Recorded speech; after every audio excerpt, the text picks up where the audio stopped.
नमस्कार साथियों, मैं शशि सिन्हा स्वागत करता हूं आपका आपके अपने YouTube चैनल पर।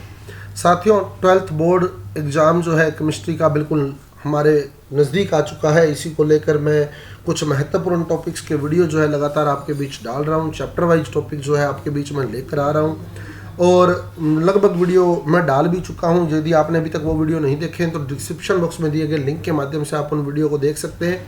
और यदि आपको हमारे वीडियो बेहतर लग रहे हैं तो आप छात्र हित को ध्यान में रखते हुए इन वीडियो को ज़्यादा से ज़्यादा शेयर कीजिए, सभी विद्यार्थियों तक इन वीडियो को पहुंचाने का प्रयास कीजिए ताकि निकट बिल्कुल जो हमारे केमिस्ट्री का एग्ज़ाम खड़ा है उसमें विद्यार्थी जो है अच्छे अंक लेकर उत्तीर्ण हो सके।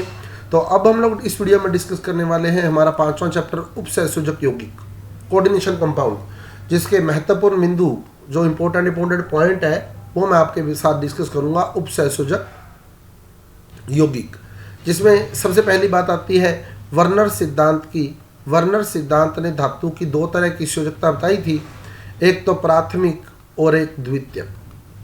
प्राथमिक और द्वितीयक।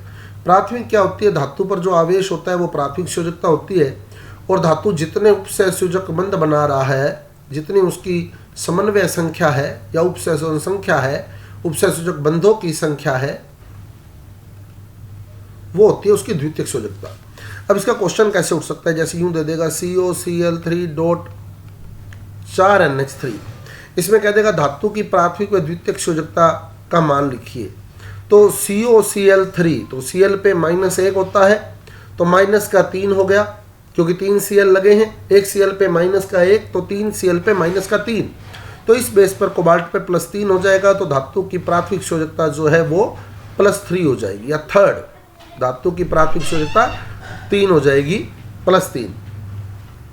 अब वहीं द्वितीयक संयोजकता कैसे निकालेंगे, इसके लिए हमारे को हिंट देगा। वो कहेगा कि इसमें AgNO3 मिलाया गया, AgNO3 मिलाया गया तो 1 मोल AgCl बना, 1 मोल AgCl बना, 1 मोल AgCl बना। अब AgCl जो बनता है इसका मतलब अंडरस्टूड है कि AgNO3 ने Cl- से क्रिया की है, और क्योंकि 1 ही मोल AgCl बना है इसका मतलब एक ही Cl के साथ क्रिया हुई है, एक ही Cl के साथ क्रिया हुई है, इसलिए 1 मोल ही AgCl बना है।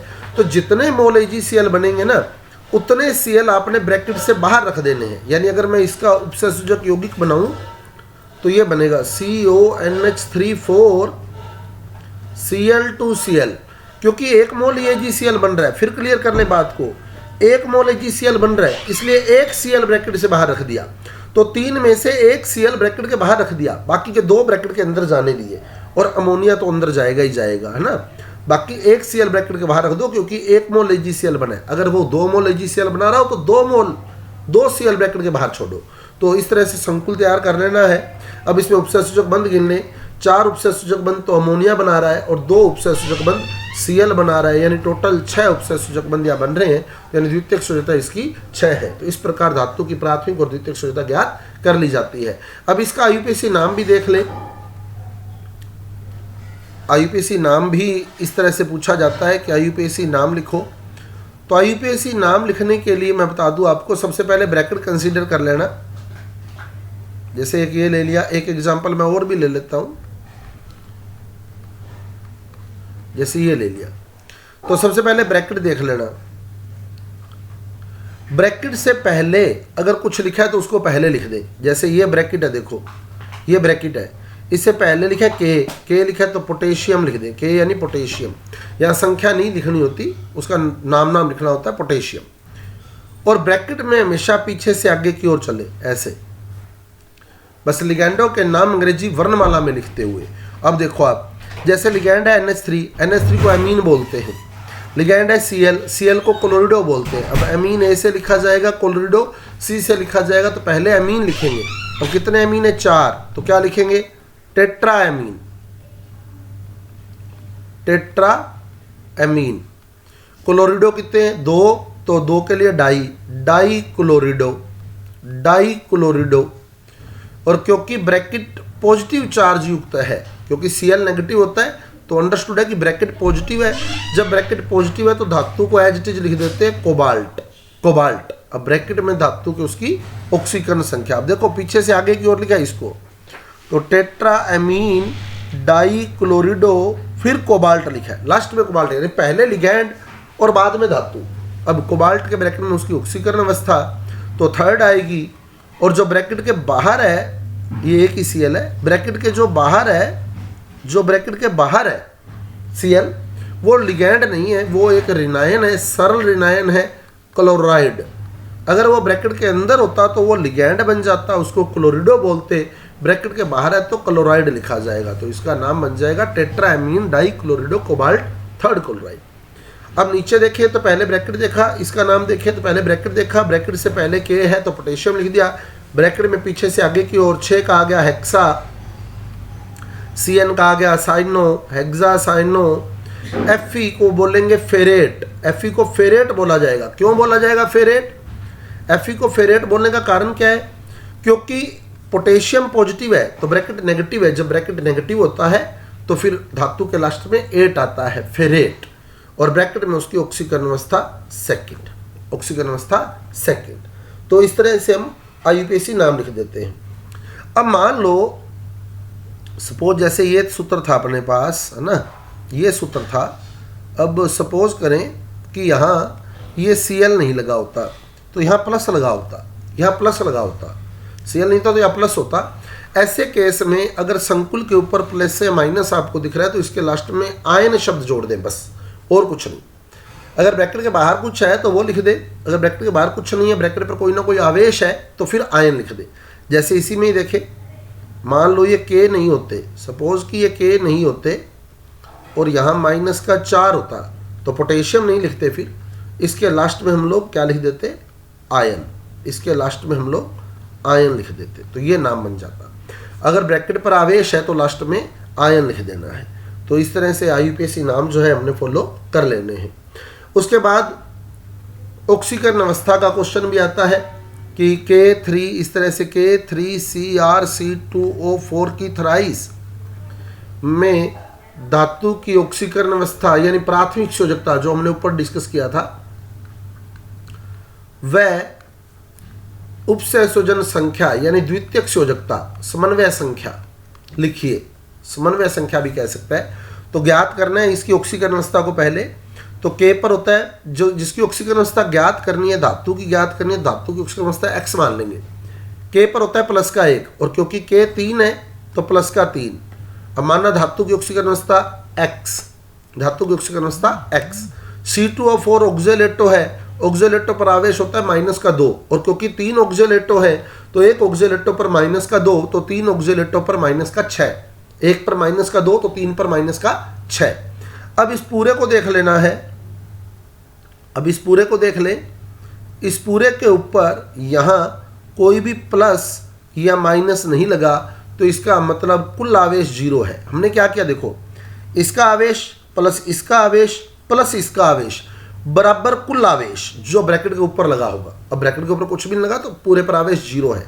अब इसको हल कर लें, प्राथमिक संयोजकता यानी कि ऑक्सीकरण अवस्था आपके पास आ जाएगी +3 -6 यानी -3 बराबर 0, तो x बराबर +3, तो इसकी ऑक्सीकरण अवस्था +3 है। अब उपसंयोजक संख्या कैसे निकालेंगे? जो उपसंयोजक बंध बनते हैं उनकी संख्या को उपसंयोजक संख्या बोलते हैं। ऑक्जेलेटो लिगैंड है, ये एक द्विदंतुक लिगैंड है। द्विदंतुक लिगैंड जो होता है वो 2 बंध बनाता है और क्योंकि 3 लिगैंड जुड़े हैं, अब एक लिगैंड 2 बंध बना रहा है तो 3 लिगैंड 6 बंध बना देंगे, इसका मतलब उपसंयोजक संख्या 6 आ जाएगी। तो उपसंयोजक संख्या 6 आ जाएगी, तो ये हमारा आंसर आ जाएगा ऑक्सीकरण अवस्था +3 उपसंयोजक संख्या 6। उसके बाद चले हम लोग तो द्विदंतुक और उभयदंतुक लिगैंडों के उदाहरण तैयार कर लीजिएगा। द्विदंतुक ethane 1,2 diamine, ethylene diamine, ethylene diamine, CH2 CH2 NH2 NH2, ये एथेन 1,2 डाइएमीन है। ऑक्जेलेटो C2O4-2, तो C2O4-2 ये ऑक्जेलेटो है, ये भी द्विदंतुक लिगैंड है ऑक्जेलेटो।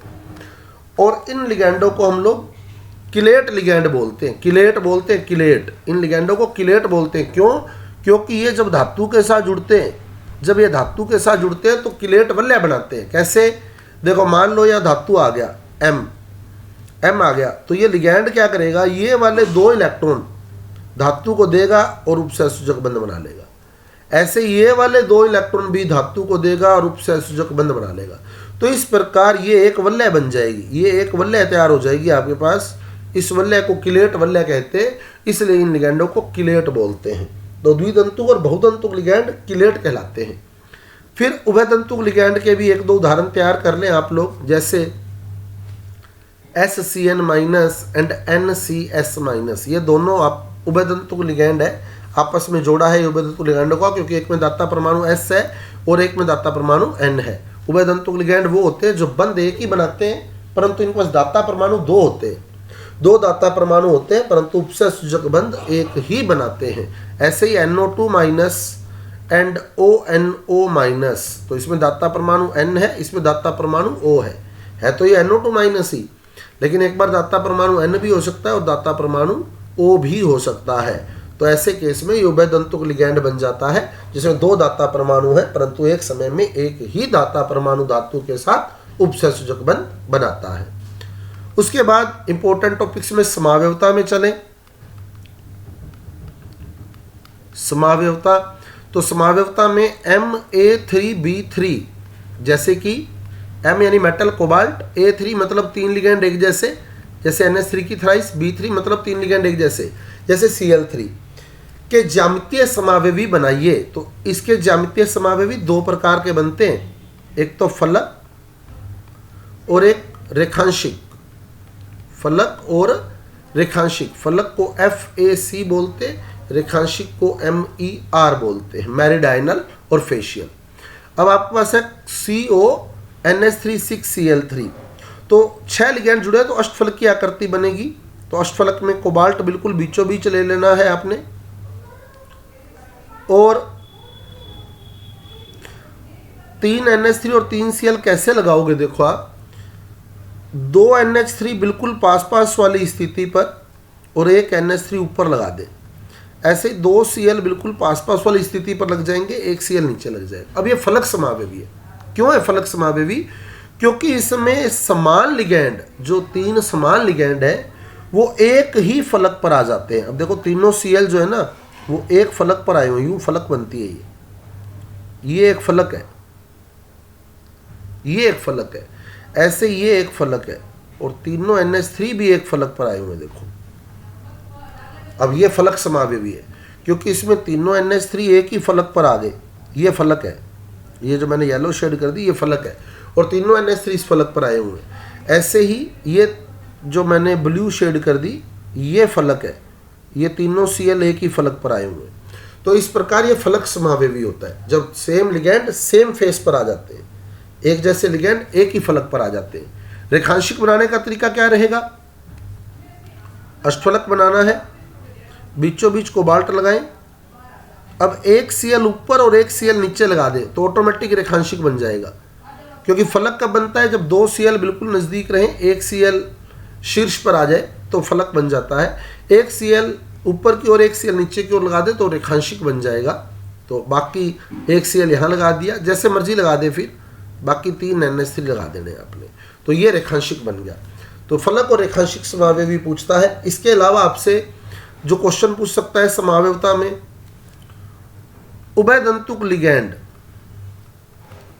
के कारण कौन सी समावयवता उत्पन्न होती है? तो उभयदंतुक लिगैंड के कारण बंधनीय समावयवता उत्पन्न होती है। उभयदंतुक लिगैंड यूं भी कह सकता है NO2- के कारण उत्पन्न समावयवता, तो बंधनीय समावयवता। इसके अलावा आयनन समावयवता भी इंपॉर्टेंट है। आयनन समावयवता में क्या करेगा वो? जनरली क्या होता है, 2 तरह के एग्जाम्पल देता है, जैसे CONH3 Cl SO4 तथा CONH3 SO4 Cl। अब इसमें कौन सी समावयवता है? तो पहचानने का तरीका क्या रहेगा? एक संकुल का लिगैंड, यानी जो ब्रैकेट के अंदर ऋण आयन है वो लिगैंड दूसरे संकुल में ब्रैकेट के बाहर आ जाए। एक संकुल का लिगैंड, ऋणात्मक लिगैंड, दूसरे संकुल में ब्रैकेट के बाहर पड़ा हो। 2 संकुल दिए ना, एक तो ये वाला, एक ये वाला। अब इसमें Cl अंदर था, इसमें Cl बाहर है।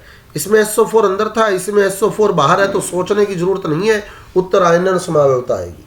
अंदर वाला बाहर, बाहर वाला अंदर कर दो तो उत्तर हमेशा आयनन समावयवता ही आएगी। तो इस तरह से हमारा आंसर आ जाएगा आयनन समावयवता। नेक्स्ट जो इंपॉर्टेंट बात आती है वीबीटी की, वैलेंस बॉन्ड थ्योरी, संयोजकता बंध सिद्धांत। इसमें 4 संकुल आप फाइनल कर लेना। इसमें से प्रश्न आता है CONH3 6+3, COF6-3 और NiCl4-2 और NiCN4-2। ये 4 एग्जाम्पल आप कर लेना तैयार। हो सकता है इन 4 एग्जाम्पल में से एक एग्जाम्पल आपको पेपर में मिल जाए। CONH3 6+3, COF6-3, NiCl4-2, NiCN4-2। तो अब इसके बेस पे हम वीबीटी कैसे करते हैं, अपने को प्रबल और दुर्बल लिगैंड का पता होना चाहिए। तो NH3 प्रबल लिगैंड है। प्रबल लिगैंड क्या करते हैं, स्ट्रॉन्ग लिगैंड क्या करते हैं, इलेक्ट्रॉन के जोड़े बनाते हैं।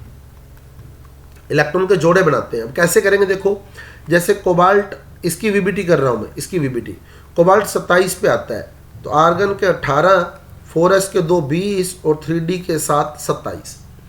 अब इसमें कोबाल्ट की ऑक्सीकरण अवस्था निकाल लेंगे अगर हम, तो +3 आएगी। +3 का मतलब वो 3 इलेक्ट्रॉन त्याग गया, तो 2 ये वाले 1 ये वाला। तो आर्गन के 18, 3d के 6 और 4s का 0। अब 3d में कितने इलेक्ट्रॉन है, कोबाल्ट +3 के 6 इलेक्ट्रॉन है। 1 2 3 4 5 डी कक्षक हो गए 3d और ये 4s कक्षक हो गए। अब 6 इलेक्ट्रॉन भरने, तो 1 electron, 2 electron, 3 electron, 4 electron, 5 electron, 6 electron, 6 electron भर दिए। ठीक है। अब लिगैंड इसमें क्या दिया था, लिगैंड इसमें दिया था आपको NH3। NH3 एक प्रबल लिगैंड है। प्रबल लिगैंड है तो इलेक्ट्रॉन के जोड़े बनाएगा, इलेक्ट्रॉन के जोड़े बनाएगा। तो जब इलेक्ट्रॉन के जोड़े बनाओगे आप लोग, तो आपने क्या करना है, 6 इलेक्ट्रॉन के जोड़े बना देने हैं।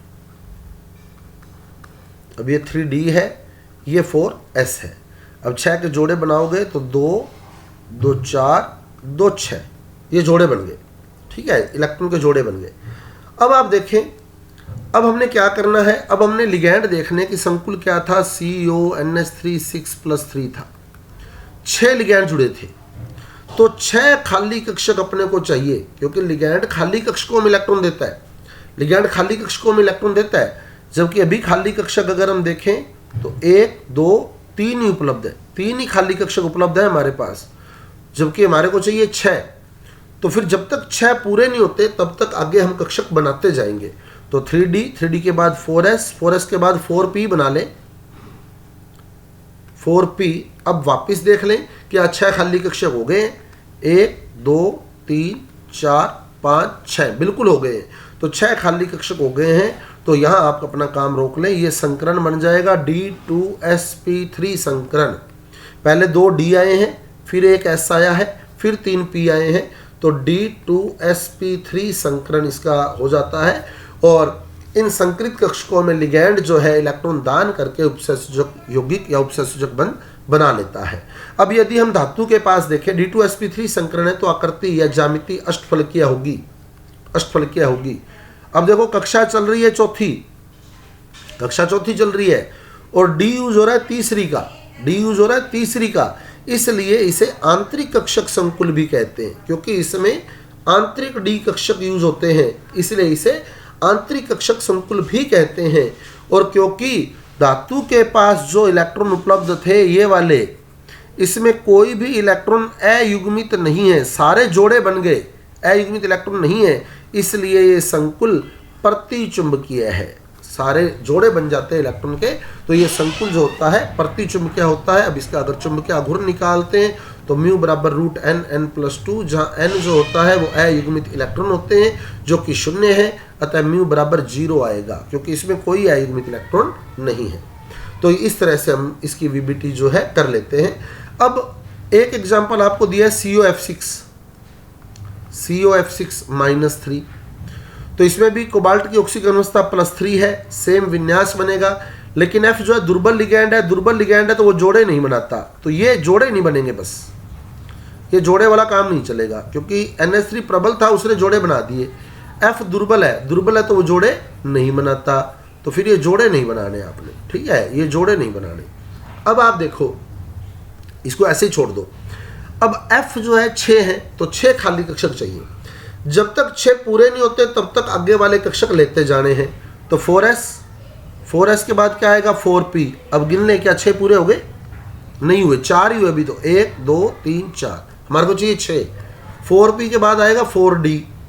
1 2 3 4 5, 4d। अब गिन लें, क्या 6 पूरे हो गए? अब तो 6 से ज़्यादा ही हो गए, जबकि अपने को तो 6 ही चाहिए थे। तो आप गिन के 6 निकाल लें, इसमें से 6 गिन के निकाल लें, वो आपका संकरण बन जाएगा। इसमें एक S आ गया, 3 P आ गए और 2 D आ गए। sp3d2 संकरण इसका बन गया। और sp3d2 संकरण में भी ज्यामिति कैसी होती है? अष्टफलकीय है, क्योंकि इस बार कक्षा चौथी चल रही है और D भी चौथी का यूज हो रहा है, मतलब बाह्य कक्षा का यूज हो रहा है।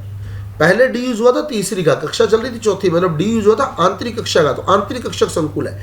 इस बार D यूज हुआ है बाह्य कक्षा का, तो बाह्य कक्षक संकुल है। ये बाह्य कक्षक संकुल बोलते हैं इसको।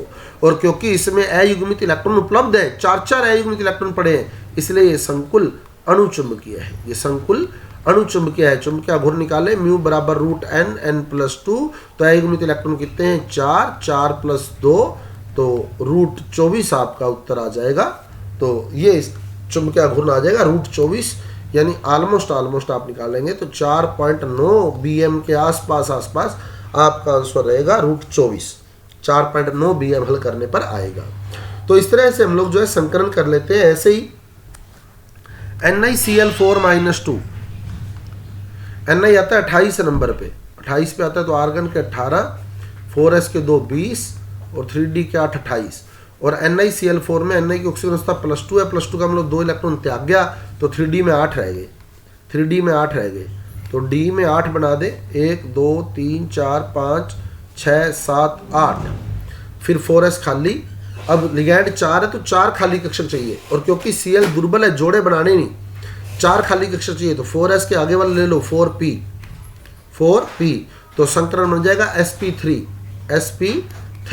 sp3 संकरण। और क्योंकि इसमें 2 अयुग्मित इलेक्ट्रॉन है, इसलिए ये अणुचुंबकीय हो जाएगा। चुंबकीय आघूर्ण निकाल लेंगे, म्यू बराबर √n, n+2 से। n का मान 2 है, 2 रख देंगे n का मान, तो 2 + 2 यानी √8 आ जाएगा। और क्योंकि संकरण sp3 है तो आकृति हो जाएगी चतुष्फलकीय। अगर इसकी बजाय NiCN4 होता, मान लो यहाँ Cn, तो Cn प्रबल लिगैंड है, तो यहाँ जोड़े बना देते आप, जोड़े बना देते। तो अब लिगैंड 4, ये खाली कक्षक 4 चाहिए होते, तो एक D आता, एक S आता और 2 P आते, तब संकरण बन जाता DsP2। और DsP2 में आकृति होती है वर्ग समतलीय आकृति होती है। तो और ये प्रतिचुंबकीय हो जाता है, क्योंकि इसमें कोई भी इलेक्ट्रॉन अयुग्मित नहीं है। अब वर्ग समतलीय आकृति और चतुष्फलकीय आकृति में क्या अंतर रहता है? वर्ग समतलीय तो वर्ग बनाकर बीचों बीच Ni, चारों कोनों पर Cn, 1 Cn 2 Cn 3 Cn 4 Cn, और आवेश -2 है तो वो लगाना है। और चतुष्फलकीय में Ni के साथ 4 Cl लगाने हैं, 1 Cl 2 Cl 3 Cl 4 Cl, चतुष्फलकीय आकृति, और -2 लगाना है। तो इस तरह से ये VBT आपने सोल्व कर लेनी है। अब CFT में देखें तो विपाटन पूछता है D कक्षकों का। तो पांचों D कक्षक जब समभ्रंश D कक्षक जब धातु मुक्त होता है, विलगित होता है, मतलब लिगैंड से जुड़ा हुआ नहीं होता, तो पांचों D कक्षकों की ऊर्जा जो है वो समान होती है, जिन्हें हम समभ्रंश कक्षक कहते हैं। इसमें से 3 होते हैं T2G। कौन कौन से? dxy, dyz, dxz। और 2 होते हैं EG। कौन कौन से? dx2, y2 और dz2। ये 2 EG होते हैं, dx2, y2, dz2। 3 T2G होते हैं, dxy, dyz, dxz। जब संकुल बनता है, उपसय सूचक यौगिक बनता है, तो धातु के जो D कक्षक होते हैं वो भिन्न भिन्न ऊर्जा स्तरों पर वियोजित हो जाते हैं। अष्टफलकीय संकुल बनते समय T2G नीचे और EG ऊपर, ये विपाटन दिखाना है। अगर विपाटन पूछ लेता तो ये विपाटन दिखाना है जब अष्टफलकीय बनेगा। और चतुष्फलकीय बने तो बिल्कुल उल्टा, चतुष्फलकीय बने तो उल्टा, EG नीचे T2G ऊपर, ठीक है। चतुष्फलकीय बने तो बिल्कुल उल्टा विपाटन दिखाना है। तो ये CFT का विपाटन होता है। जब प्रबल लिगैंड होता है तो ये जो क्रिस्टल क्षेत्र विपाटन ऊर्जा डेल्टा ओ है, इसका मान P से ज्यादा हो जाता है। प्रबल लिगैंड के केस में युग्मन ऊर्जा से ज्यादा हो जाता है। क्रिस्टल क्षेत्र विपाटन ऊर्जा का मान युग्मन ऊर्जा से ज्यादा हो जाता है, जिससे इलेक्ट्रॉन की पेयरिंग हो जाती है, इलेक्ट्रॉन का युग्मन हो जाता है, जोड़े बनने लग जाते हैं इलेक्ट्रॉन के, इलेक्ट्रॉन का युग्मन हो जाता है। और जब लिगैंड दुर्बल होता है तो P बड़ा होता है डेल्टा O से, P बड़ा होता है डेल्टा O से। तो ऐसे केस में इलेक्ट्रॉन के जोड़े नहीं बनते, इलेक्ट्रॉन का युग्मन नहीं होता। तो यह प्रबल और दुर्बल लिगैंड का केस रहता है। क्रिस्टल क्षेत्र विपाटन ऊर्जा और युग्मन ऊर्जा में संबंध क्या रहता है? प्रबल में क्रिस्टल क्षेत्र विपाटन ऊर्जा ज्यादा होती है, दुर्बल में युग्मन ऊर्जा ज्यादा होती है। ठीक है। स्पेक्ट्रम रासायनिक श्रेणी भी आपसे पूछ सकता है। स्पेक्ट्रम रासायनिक श्रेणी लिख दो लिगैंडों की, स्पेक्ट्रम रासायनिक श्रेणी। तो सारी मत लिखना, फिर भी कुछ लिगैंड तो आपको याद होने ही चाहिए जो आपने लिखने हैं। कुछ लिगैंड आपको तैयार करने हैं जिसमें आप मेन कर लें। CO सबसे प्रबल है, CO, फिर CN- उससे वीक हो गया, फिर NH3 हो गया, फिर EN आ गया। उसके बाद आप EN के बाद आप EDTA लिख लें, EDTA भी आ जाएगा यहाँ, है ना। सारे मत लिखे भले ही, लेकिन कुछ लिगैंड ऐसे होने चाहिए जो आपको याद हो। कुछ लिगैंड ऐसे होने चाहिए जो आपको याद हो। जैसे EN से दुर्बल, EN की तुलना में अगर दुर्बल देखें तो EDT आ गया। CN के बाद EN आता है, यहाँ CN के बाद EN आता है, फिर NH3 आता है, फिर EDTA -4 आता है। उसके बाद भले ही आप जल लिख लें, सीधा H2O लिख लें, H2O। उसके बाद F- लिख लें भले ही, हालांकि OH- आएगा, पर OH- कोई बात नहीं, आप लिमिटेड लिगैंड याद कर लें। चाहे CO greater than CN- greater than NH3 greater than EDTA -4 और फिर greater than H2O greater than F- greater than Cl-। हालांकि बीच में छोड़ दिए मैंने कई, है ना। या EN छोड़ दिया, जैसे या EN छोड़ दिया, या OH भी छोड़ दिया, या S-2 भी छोड़ दिया, Cl- आ गया सीधा, है ना। लेकिन जितने लिखें करेक्ट, कोई एक दो कम लिख लें भले ही, लेकिन जितने लिखे उतने एग्जैक्ट लिखे, करेक्ट लिखें। तो ये आप स्पेक्ट्रम रासायनिक श्रेणी भी थोड़ी सी देख लेना।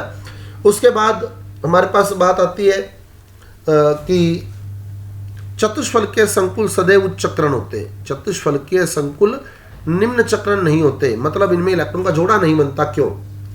क्योंकि हमने कहा था कि चतुष्फलकीय संकुल जो है ना, उसमें Eg नीचे और T2G ऊपर, Eg नीचे T2G ऊपर। और अष्टफलकीय में क्या किया था हमने?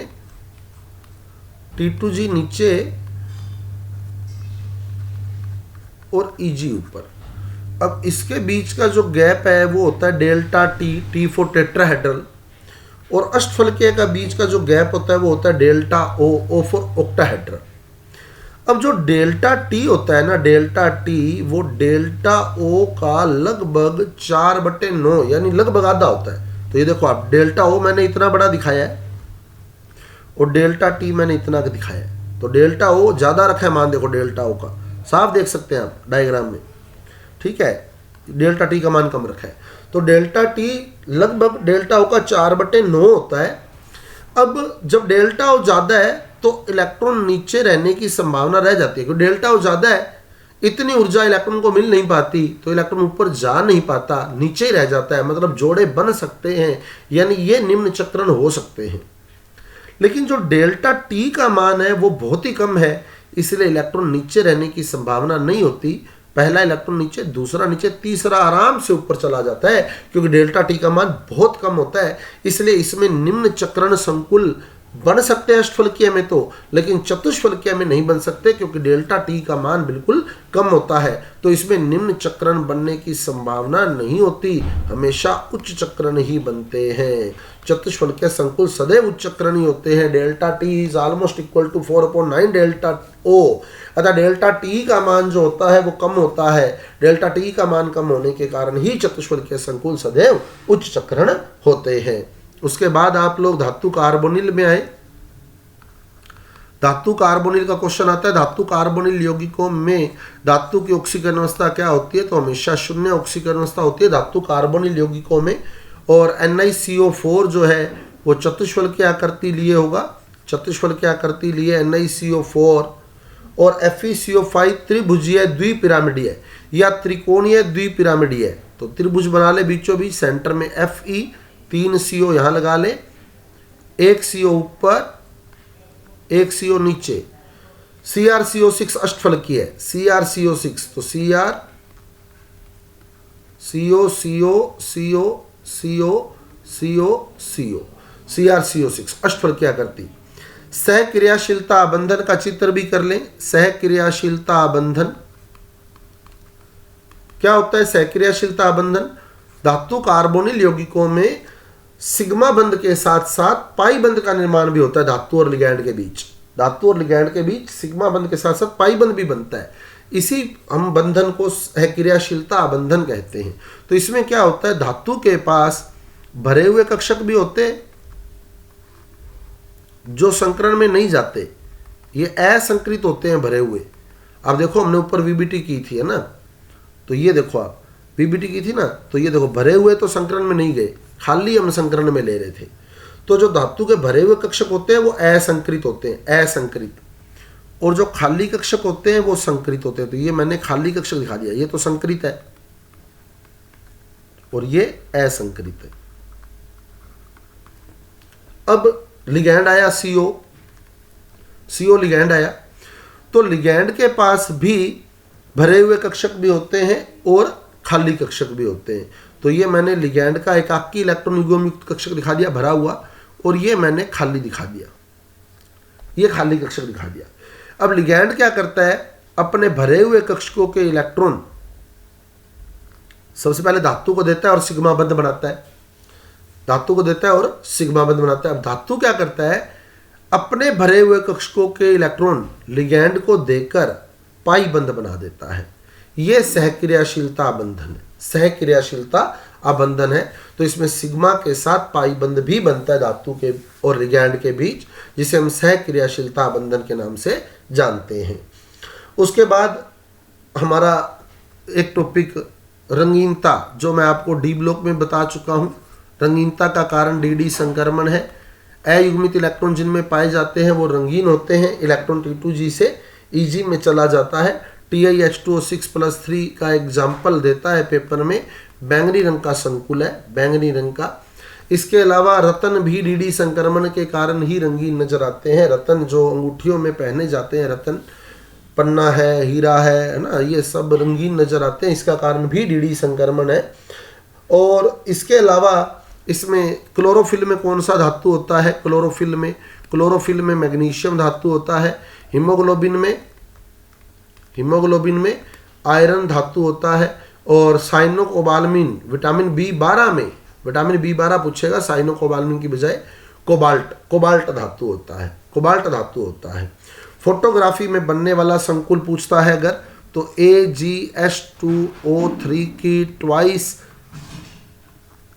AgS2O3 की ट्वाइस -3, ये संकुल जो है फोटोग्राफी में बनता है। ये संकुल फोटोग्राफी में बनता है। Photography, black and white photography, श्वेत शाम फोटोग्राफी में संकुल ये बनता है AgS2O3 की ट्वाइस। तो ये महत्वपूर्ण बिंदु थे स्टूडेंट्स उपसंयोजक यौगिक के। उम्मीद करता हूँ आपको हमारा वीडियो अच्छा लगा होगा। यदि हमारा वीडियो अच्छा लगा है, बेनिफिशियल लगा है, तो कृपया इस वीडियो को ज़्यादा से ज़्यादा शेयर कीजिए, अधिक से अधिक स्टूडेंट तक पहुँचाइए। मिलते हैं जल्दी अगले वीडियो के साथ। धन्यवाद।